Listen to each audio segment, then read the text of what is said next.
Well, the Maduro thing is in the news, and anybody who isn't just a complete total hack, Benny Johnson, Matt Walsh. Sorry, gotta get that out. I got my Diet Coke over here. So. Anyway, those guys, anyone who isn't a complete hack, knows that what's been done to Maduro is not legal in the word. Listen to Robert Barnes, one of my favorite lawyers. I often call him my favorite conservative. I have one. And he completely roasts Trump and roasts JD Vance. He's one of the biggest JD Vance fans.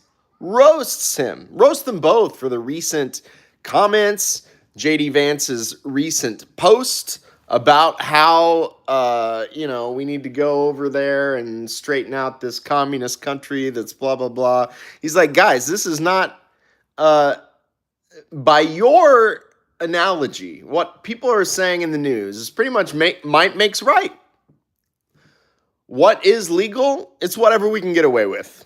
If we can get away with it, it's legal and it's right. And Barnes is like, no, no, that is not.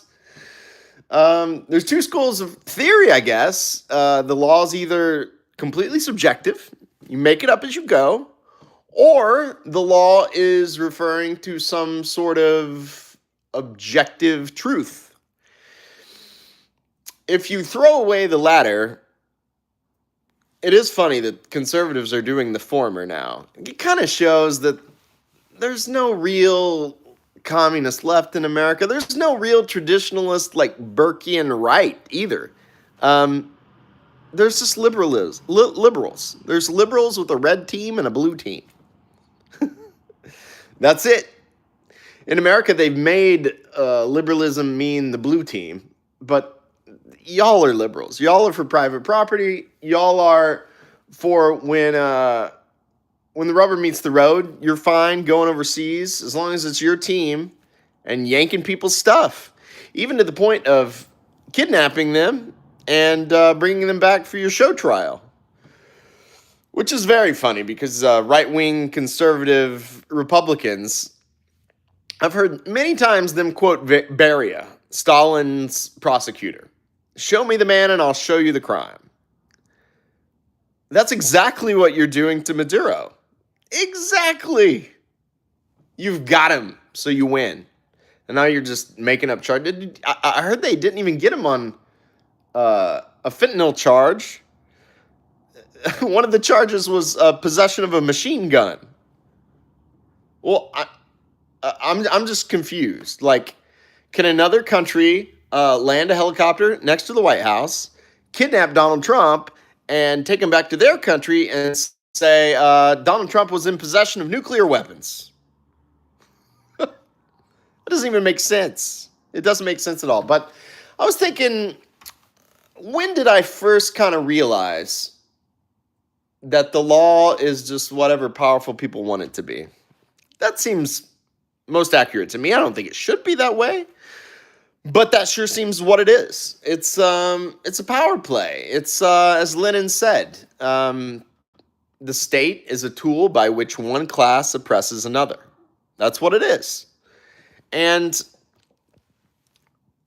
when I thought, when did this really start to crystallize for me? It was Julian Assange. It's the way they've treated Julian Assange since, when did he first really start getting in the heat? 2011? When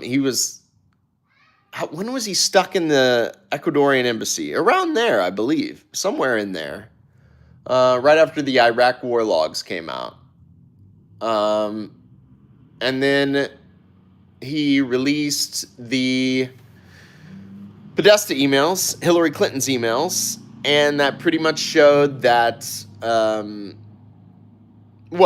shortly after that, they took his internet away. That was 2017. And then I think not too long after that, they just came and arrested him and put him in a maximum security prison for the crime of journalism.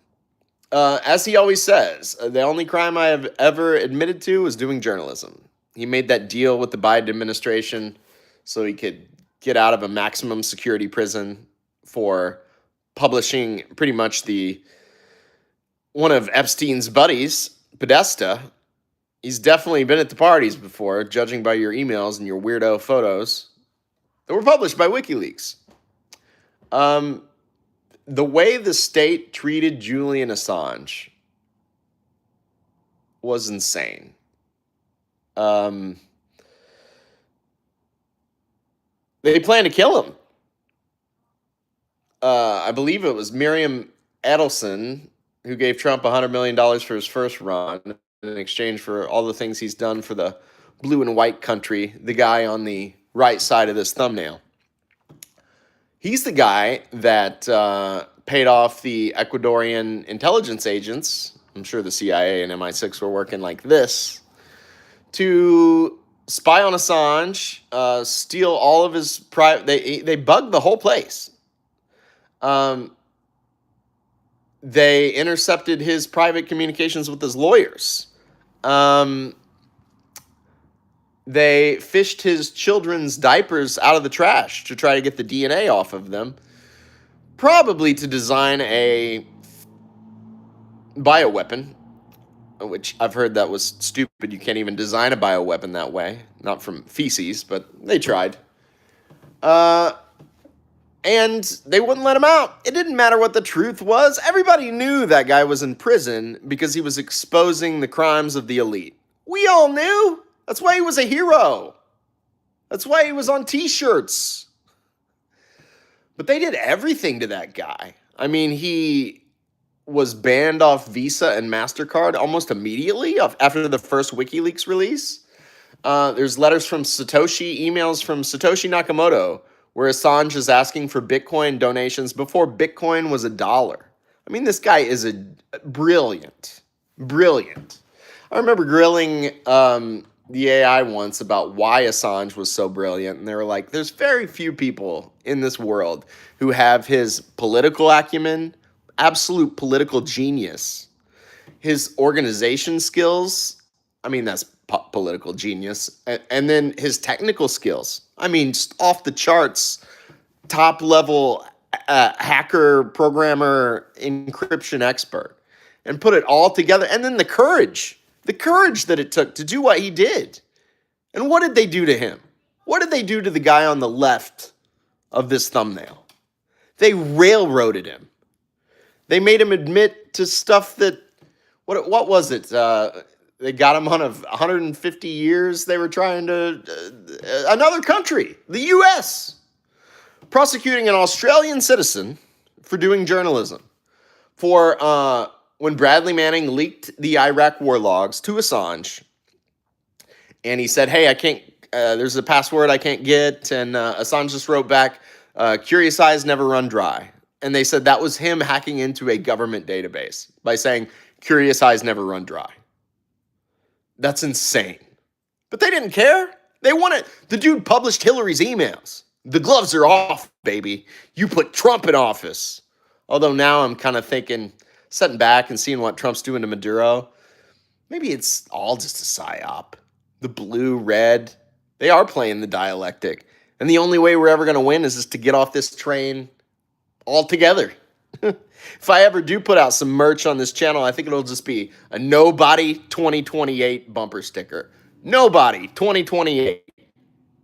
We got to break this hold that they have on us. But at the same time, see how they treated Assange?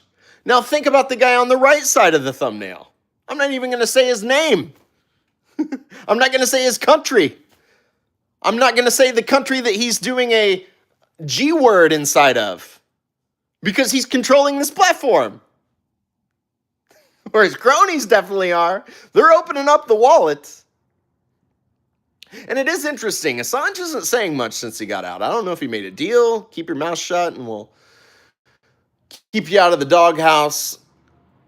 You know, we'll pay you a visit in the middle of the night if we need to. But Assange is constantly fighting back against the guy on the right side of the thumbnail. He wore that shirt that had all the victims of screw it, whatever, just say it. All the victims of Gaza. on it. He wore that. He wore that. He wore it to, I think, the Cannes Film Festival, I believe. And then you constantly see that quote by Assange. I see it everywhere about Assange saying the blue and white country, Israel, is the biggest threat to America, to free speech. And it's quoting Assange. I would like to see the source for that. I've never heard Assange exactly say that, but the Gaza t-shirt does seem like we're not going off an edge there. And, okay, let's say Trump and Maduro did make a deal, and this is all theater, right? Well, that's some interesting theater, because you're going to do the theater with the guy on the right side of this thumbnail? There's a whole lot of people with moral justification to pull a Maduro on that guy. Is it going to happen? How would the media react to that? You know how they would react to it. Oh my, oh, it's the word. As a high school teacher, the Missouri State, I don't know if it's a Senate or the House or whatever, they are forcing us by law in April to teach Holocaust Week for a week in late April. Now, you know, my beautiful Soviet brothers flying the flag, the hammer and sickle over the Reichstag. Maybe we can take that angle when we teach it. Maybe we'll have that picture up the whole time, since that's really who beat them, who really beat 80 to 90% of the Yahtzees. But I doubt that's what the Republicans in the Missouri State Senate are thinking. I think they're mainly thinking that their bread is buttered by the blue and white country. That would be my guess. But hey, you weren't that specific. You just want me to get across to the kids that that's a bad time that happened, right? Well, we can do that. We can do that. Although at the same time, you've banned mouse. You can't read that classic graphic novel in the classroom. So I'm really getting mixed signals as to what you want me to do. But anyway, I could rant about this forever. I just wanted to drop in, let you guys know that the law appears to be, from a Marxist perspective, whoever's in power makes it up and uses it against whoever they need to suppress to get done whatever they need to get done. Like cut off oil from China, cut off silver from China, secure natural resources, do imperialism to keep the capitalist debt machine going because you need to somehow go overseas, get the, as Mark Twain said, have the eagle sink its talons on another land so you can steal their resources and reinflate your credit markets with brand new collateral. That's a stable system, isn't it? 40 trillion in debt. And you're sweating because they're having to print, what is it? 140, is it a million a week? Is it a billion a week? I don't know. Does it even matter at this point? Can't even wrap your head around numbers that big. But somebody's not buying the bonds, and you're printing money to buy them to keep the whole thing going. As Bill Clinton said, when I die and come back, I hope I come back as the bond market, so I will have actual power. Whoever owns the bonds, that's who's really in charge of this country. The president, Trump's given us the greatest reality TV show he can think of. According to him, if you just land a helicopter, abduct the president of that country, what did he say? Mexico, Cuba, and Colombia need to watch their back. Okay. All right, Mafia Don. The Don Rowe Doctrine. You know, the law of the jungle, as Colonel Daniel Davis said, the law of the jungle is great as long as you're on top. But nobody stayed on top forever. And eventually, when the law of the jungle comes back around to you, the people you've been using the law of the jungle against ain't going to be that nice. And I will say, it is extra comical in a country that prides itself, the people that support what's going on now, pride themselves on a traditional Christian values country, congratulating and celebrating the use of the law of the jungle against another guy who is also Venezuela. I hate to tell you this, very strong, big Catholic country. Nicaragua even has, they say they're a Christian socialist country in their constitution, Article 4. Look it up. So you've got 2 Corinthians president, Donald Trump, Mr. Christian, 2 Corinthians kidnapping another Christian, blindfolding him, bringing him back, humiliating him. Might makes right. When you think, what did Jesus teach? You think, law of the jungle, right? Right? Right, Americans? Oh, boy. Anyway, dislike, unsubscribe, and I'll see you guys tomorrow. Love y'all. There's a way to support the channel in the description, but we're all broke, so I just thank you for watching. I like this elephant. Colorful, like what's going on in the world. Crazy times. Have a great week, y'all. Peace out. Love ya. There we go.